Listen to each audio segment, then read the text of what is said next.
Thank you, Sachin. As always, great lawyers finish on time. Continues with that.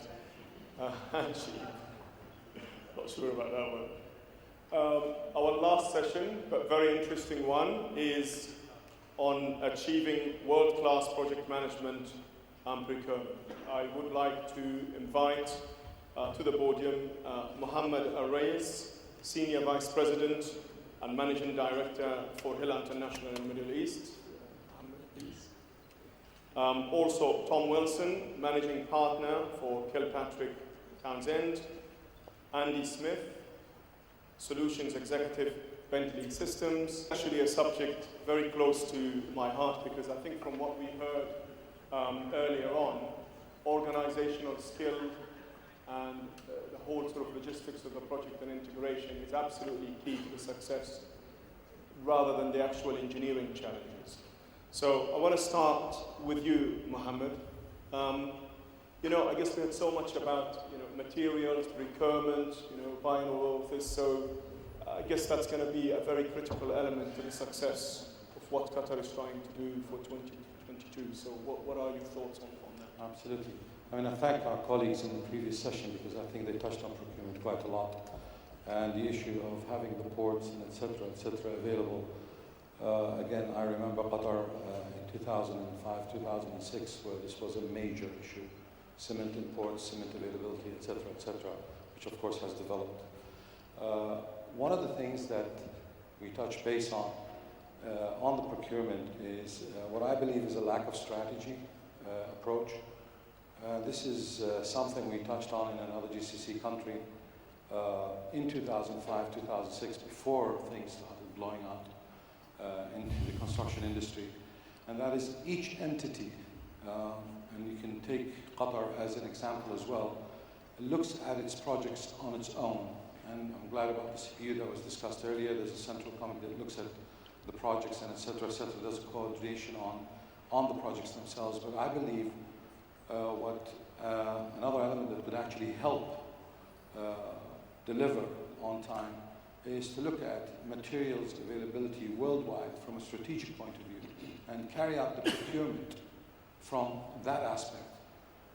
We all know what's going to need, the amount of material, whether it's being steel rebar, steel structure, go to the electrical, go to the district cooling plants, look at transformers.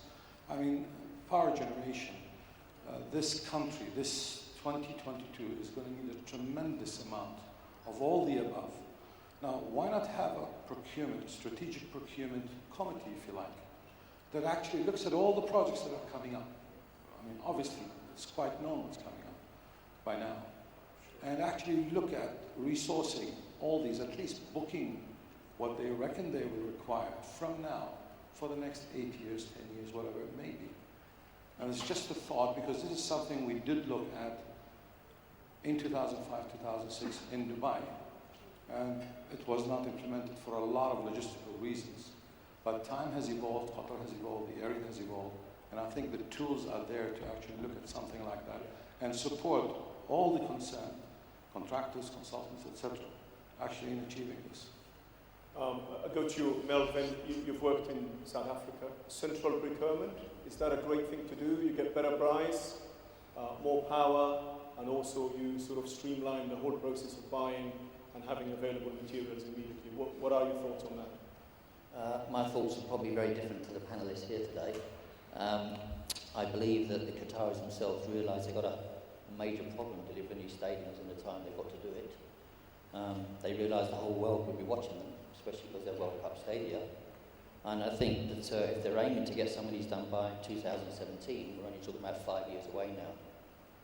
I think experiences of the Middle East, and I've been coming here for 30 years, has always shown that to do things the traditional and the normal way doesn't really work. I'd say 90 to 95% of projects I've seen in the Middle East region in the last 30 years were basically delivered late with cost overrun and major problems. And probably the last 10, 15 years with major claims and disruption clauses and things. I think to deliver these stadiums, they really have to look at a completely different way of delivering and procuring the job. one thing I was thinking about when I was sitting down just now about procurement is that, again, in this part of the world, for 30 years, I've watched that most contracts have been let on a bastardised form of FIDIC. It used to be 86, they updated it to 90s in the last few years, but it's still a bastardised contract, which basically attempts to place all, and I say all, the risk on the contractor, but at the same time, they take away the ability of the contractor to properly manage and deliver on that. So I believe that instead of having these multi-layers of design, project management disciplines and things which you tend to get on the major projects in the Middle East, that you really should centralise it all under one turnkey operation. Turnkey being that you must have in the top 10 or 15 major contractors in the world a lot of experience of delivering international standard stadiums. It's a lot of them. And they know how to manage and deliver and perform on these jobs. They don't necessarily need consultants to tell them how to do it, or project managers to tell them how to do it. I think they have those in-house facilities themselves. But I think if you go down the traditional route where you have these multi-layers of consultants and things working with contractors alongside the clients, I think that's one of the major causes of all the problems we've had in the last 30 years. And I think if that's the way they go with the stadium, the same as they go with the railway and all the other major things they have to deliver here in the next 5 to 8 years, we're going to have some very serious problems. But what I understand, I think the people at the highest levels already appreciate and understand that. And there is a view now that they'd like to look at different ways of procuring it. As I said, I really believe that if you put together a team of major international contractors who have delivered these kind of stadiums in the past, be them at World Cups or whatever, that you should give them, as well as all the risk, you should give them the ability to manage and control that risk and to deliver on that risk. And really just keep to minimal the consultants that work directly for the clients. Maybe to program manage or whatever. So Mohammed, what do you think central procurement, who is the best suited to do that? Are you looking at the government? Are you looking at the contractors getting together and having a consortium and start looking ahead at what the demand is? What's the solution? Actually, we talked about two different things. Yes, I was talking about strategic procurement. Yeah. Melvyn is talking about different style of procurement into initiating projects. I differ. The answer to your question is yes, on the government level, because everything is owned by the government. In answer to Melvyn, obviously coming from a contractor's point of view, and there is some merit in what he's saying. We've both known each other since 1982, actually, in Abu Dhabi, so we always differ on these things. Yeah. But in short, design and build was one of the ways, and is one of the ways, in fact, that, for example, Iraq is taking into the stadiums. We've just been awarded 4 stadiums in Iraq, all of them design and build, in order to achieve minimal delays, and there will always be delays. But on the other side, it's an issue of, it's a different point of view altogether to let a contractor run on his own, without designers, without. However, having said that, there's always ways of actually cutting short the risks. Every project has a risk, so you need to let a contractor walk into it on its own. So to cut down the risks, yes, there are a lot of ways of doing that. But one of the ways of actually speeding things up is the design and build approach, which is, again, the FIDIC part, and it's actually strict FIDIC, which is being implemented in Iraq at this stage. Andy, your company, Bentley, provides software solutions. I guess in terms of procurement, does your solution sort of offer helps with that side of things? If it does, can you maybe shed some light on that? Sure. I'd like to reflect back a little bit on this concept of supply chain management and risk involved in procurement of materials. Technology is available today to really play what-if games, to schedule simulation, material management, and ultimately management of risk of procurement. So in fact, a lot of tools are available today that can look at your supply chain, when materials are arriving to the site, when they ship, they arrive, when they're on site, and when they're in place and have value to the event and to the facility the owner now has. So I think in the world of procurement, the way Bentley participates is that we provide tools to general contractors that allow for the identification of the materials, that allows for the procurement, the ordering, and also through the management to in place, allows what-if scenario management for that to minimize risk related to An example would be that if you know there's a delay perhaps in the cladding of a building or perhaps some component of a mechanical system, you then can say, well, what do I do with my work crews during this period of time? Can I reallocate them to a different part of the facility to advance that construction, and then bring them back in line to manage the overall schedule of the project? Tom, you're a lawyer, you've been involved in a lot of claims and disputes. How much procurement or lack of it or its ineffectiveness contributes, in your experience, in the Middle East to sort of disputes and things? A great deal of it, well, actually. In fact, now is the time to be asking the questions that need to be asked. And I think of Professor Speaker's comment this morning. He was asked about, well, where are we now and what should we be doing? He says, well, we have 10 years, that's a lot of time. It takes 2 or 3 years to build a stadium. And while that may be a lot of time to build a stadium, it's not really a lot of time to deliver the entire program that has to be delivered here in Doha. In fact, I'd say it's not enough time. But what we should be doing now, which is quite right about, is asking the right questions. And a lot of the right questions have been asked here today. A lot of the right issues have been identified. Logistics constraints, the need to coordinate the implementation of the various programs that will be going on in Doha over the coming 5 to 8 years.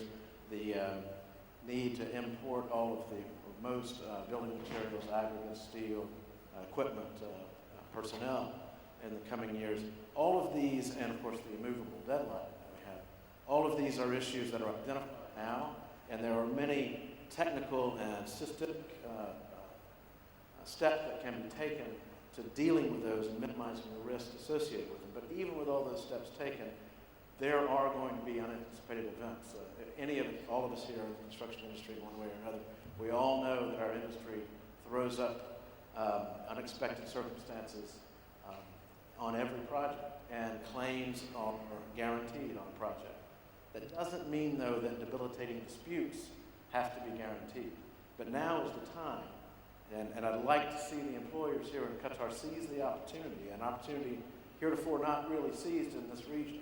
Now is the time to build in effective project-based dispute resolution mechanisms in the contracts that are just now being let, that are just now being tendered, so that when these events do arise, contractors and employers have incentives within the contract to be open. Tim Clark mentioned earlier the need for openness, the need for communication. You can build structures in your contract that encourage, if not require, the parties to raise issues as they learn of them, to deal with them in an open and transparent way, to identify the problems early and work together towards solutions, rather than doing what has been done and what we're now cleaning up in many cases the results of in Dubai, which is to allow problems to fester, to hide them, to ignore them, to assume that they will be sorted out, and then when an unanticipated circumstance does occur, and of course in Dubai's case, it was global everything falls apart, and we find ourselves in very difficult situations trying to sort out claims, sort out disputes, and rescue projects on which issues could have been avoided with more effective procurement strategies put into place. And whether you choose design build, turnkey approach, partnering approach, whatever it may be, and all of those may be appropriate for certain projects here, and any one of those needs to have, and all of them can benefit from, an effective, thoughtful, forward-looking, progressive dispute resolution mechanism. And now is the time to build it in. Once a dispute arises, once the contract is signed, it becomes, or at least there's a perception that there becomes a zero-sum game. One party or the other will at that stage begin gaming the system for an advantage. But right now, at least in many projects, there's still an opportunity to get the right framework in place at the right time when everyone can benefit from it, rather than using it as leverage. And it's never too early to get that approach right. Mohammed, you're in the PMC arena, obviously familiar with dealing with consultants, constructors, and representing the client interest. Although hearing what Tom says, the reality is to get those kind of changes implemented, it does take quite a long time. Do you see a case where so many projects, the scale of it is huge, getting claims, sometimes some of government procedures might take 3, 4, 5 months, even to agree a change. Meanwhile, a consultant or contractor have to work at risk. What do you say to that? How do you deal with that and control those risks? Actually, I fully agree with Tom. I mean, the issue is not that it takes 4 or 5 months. Sometimes it takes years, as he mentioned. And I again fully support what he said. You know, PMC is not just about putting a standard process and, you know, transparency in contracts, transparency in approach, standardizing everything so everybody knows what he's walking into day zero, if you like.